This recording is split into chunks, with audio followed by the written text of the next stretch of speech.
Саясат айдыңында активдүү жүргөн жарандар бүгүн тегерек столго чогулушту. Алар шайлоонун жыйынтыгына байланыштуу бир катар маселелерди көтөрүшүп, өз бааларын беришти. Айтымдарында парламенттик шайлоо мурдагы шайлоолорго салыштырмалуу таза өткөнүн белгилеп жатышат. Бирок анткени менен БШК тарабынан одоно катачылыктар кетип, ишенбөөчүлүктү жаратты дешүүдө.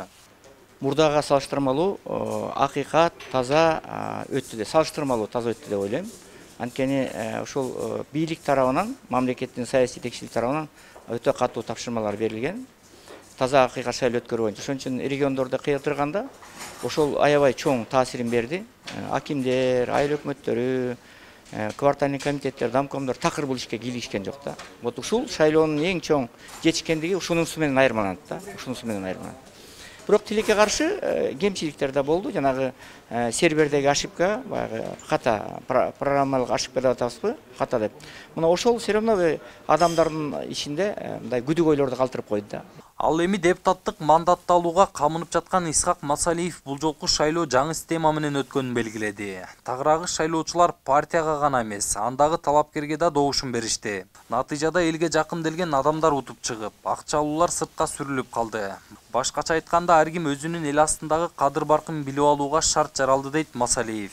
Катардагы шайлоо бир бийликтин бир бутагын түзүү деген кадам да. Тарыхый же кандай бир деп мен баа бере албайм азырынча. Жаңылыктар бар. Мисалы үчүн преференциалдык добуш берүү бул жакшы экен.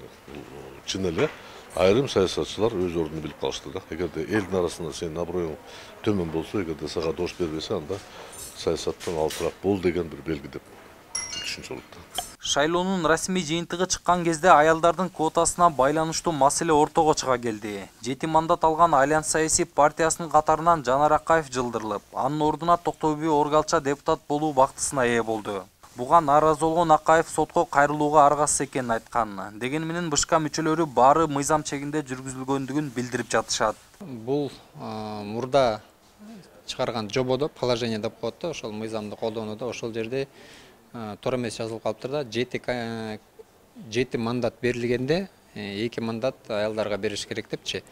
Негизинен мыйзамда каралаганда ошол 7 мандат берилгенде 3 мандат аялдарга бериш керек экен да. Анан ошол катачылыкты байкап калыптыр, ошол катачылыкты оңдогон да. Парламенттин жаңы курамы боюнча да кеп козгой кетели. Жаңы курамда жашы 30-тан эми ашкан ишкерлерден тартып, блогер, бийликти кескин сындаган активист, мурунку аткаминерлер бар. Серепчилер конституциялык өзгөртүүлөргө туруштук берүүдө 20 депутат, 70 депутатка каршы турганы калды.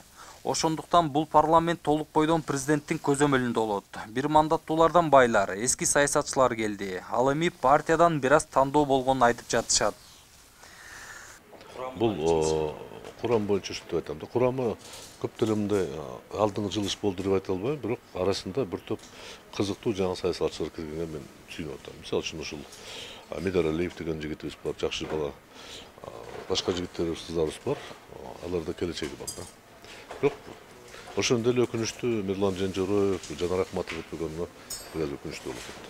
Аларда пайдасы көп келди эле. 28 ноябрда жогорку кеңешке шайлоо 21 жылдан кийин аралаш система менен өттү жана биринчи жолу преференциалдык система колдонулду.